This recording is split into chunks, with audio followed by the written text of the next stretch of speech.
চাই জবাব দাও, তোমায় দিতেই হবে। মানিক সাহা এজিবিপি হাসপাতালে রোগীরা বিনা চিকিৎসায় মরছে কেন? স্বাস্থ্যমন্ত্রী জবাব চাই, জবাব দাও। হেলথ ডিপার্টমেন্টে ক্রমবর্ধমান দুর্নীতি কেন? মানিক শাহ জবাব চাই, জবাব দাও।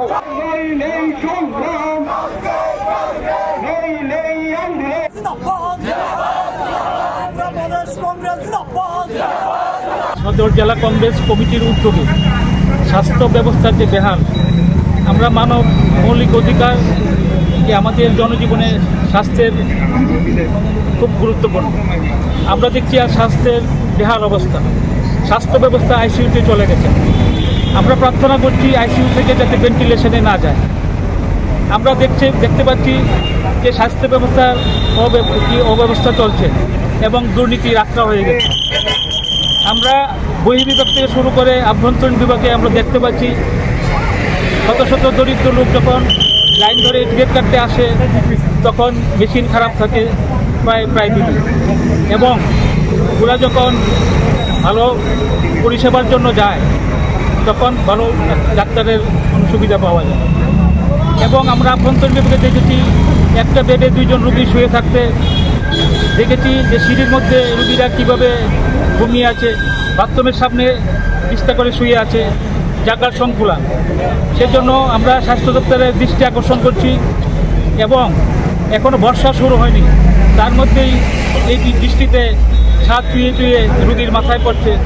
আমরা দেখতে পেলাম রোগীর মাথায় ফ্যান ভেঙে পড়ল, এবং বিনা চিকিৎসায় রোগীরা মারা যাচ্ছেন, প্রায় সময় রোগীরা মারা যাচ্ছেন। কিছুদিন আগে এক অটো চালক ভাইয়ের যুবতী কন্যা 2-3 ঘন্টা ডাকাডাকির পরও কোনো সুচিকিৎসক এখানে মিলেনি, এবং যখন বাবা যখন কমপ্লেন করতে গেল তখন পুলিশ ঘাট ধাক্কা দিয়ে ওনাকে বের করে দেয়। সেই জন্য আমরা সব কিছু সুরাহা করার জন্য আমরা আজ স্বাস্থ্য অধিকর্তার কাছে ডেপুটেশন দিতে যাচ্ছি। আমরা জনগণের স্বার্থে বারবার ডেপুটেশন দেব, যদি না মানা হয় তা আমরা আগামী দিন আরও বৃহত্তর আন্দোলন করব। ত্রিপুরা রাজ্যের 40 লক্ষ মানুষের জন্য এটা অত্যন্ত দুঃখের, পরিতাপের এবং বড্ড বিষাদের যে আমাদের রাজ্যের মুখ্যমন্ত্রী, আমাদের রাজ্যের স্বাস্থ্যমন্ত্রী, অথচ ওনার শাসনে আমরা লক্ষ্য করছি আমাদের রাজ্যের যে একটা মাত্র রেফারেল হাসপাতাল জিবিপিপি, সেই হাসপাতালের মধ্যেও বিনা চিকিৎসায় রোগীরা কাতরাতে কাতরাতে মারা যাচ্ছে, অথচ আমাদের রাজ্যের স্বাস্থ্যমন্ত্রী তথা মুখ্যমন্ত্রীর কোনো হেলদোল নেই। আমরা লক্ষ্য করেছি ওনার শাসনে আমাদের রাজ্যের মেডিকেল যে ভর্তি পরীক্ষায় দুর্নীতি হচ্ছে ক্রমাগত, সেখানে টাকা নিয়ে ছাত্রছাত্রীদের পাশ করিয়ে দেওয়া, ভর্তি করিয়ে দেওয়ার মতো প্রলোভন দেওয়া হচ্ছে, অথচ আমাদের রাজ্যের স্বাস্থ্যমন্ত্রী অর্থাৎ মুখ্যমন্ত্রী, যিনি নিজেকে অত্যন্ত ভদ্র নিপাট মনে করেন, মানুষের সামনে তুলে ধরার চেষ্টা করেন, উনার নাকের ডগায় দুর্নীতি হয় উনি একটু শব্দ পর্যন্ত করছে না। আমাদের রাজ্যের জেলা থেকে শুরু করে মহকুমা বিভিন্ন যে স্বাস্থ্য কেন্দ্রগুলো আছে সেখানে পর্যাপ্ত পরিমাণ আপনি দেখবেন স্বাস্থ্যকর্মী নেই, ডক্টর নেই, নার্স নেই, মানুষ সেখানে গিয়ে পর্যাপ্ত পরিমাণ পরিষেবা পাচ্ছে না। অথচ রাজ্যের মুখ্যমন্ত্রী থেকে শুরু করে পুরো মন্ত্রী পরিষদ ভাষণে বলে বেড়াচ্ছে এই রাজ্যের স্বাস্থ্য ব্যবস্থা একেবারে আকাশে উঠে গেছে, অথচ যখন তাদের পরিবারের কেউ অসুস্থ হয় তখন আমরা লক্ষ্য করি তারা চিকিৎসা করানোর জন্য নিয়ে যায় মাদ্রাজ, এপোলো, এইমস, মুম্বাই পর্যন্ত নিয়ে চলে যায়। এই ত্রিপুরা রাজ্যের হাসপাতালগুলোর মধ্যে চিকিৎসা করায় না। এর মধ্য দিয়ে কি প্রমাণিত হয়? কারণ তারা জানে এখানে চিকিৎসা করালে বিনা চিকিৎসায় তাদের পরিবারের মানুষ মারা যেতে পারে।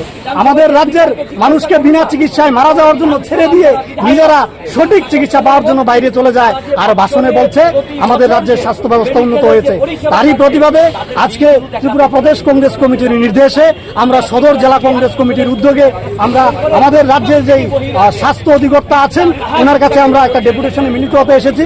এখানে আমরা দাবি জানিয়েছি রাজ্যের যে স্বাস্থ্যমন্ত্রী ওনাকে অনতি বিলম্বে পদত্যাগ করতে হবে এবং এই রাজ্যের মধ্যে একটা পূর্ণ স্বাস্থ্যমন্ত্রী দিতে হবে, কারণ ওনার দ্বারা কিছু হচ্ছে না। উনি একাই 25 থেকে 26টি দপ্তর নিয়ে বসে আছে, একটা দপ্তরেও উনি ওনার দায়িত্ব পালন করতে পারছে না। শুধুমাত্র মানুষকে সেখানে ভোগান্তির শিকার হতে হচ্ছে, বিনা চিকিৎসায় মানুষ মারা যাচ্ছে। তারই প্রতিবাদে আজকে আমাদের এই ডেপুটেশন, আমাদের এই ধর্ণা।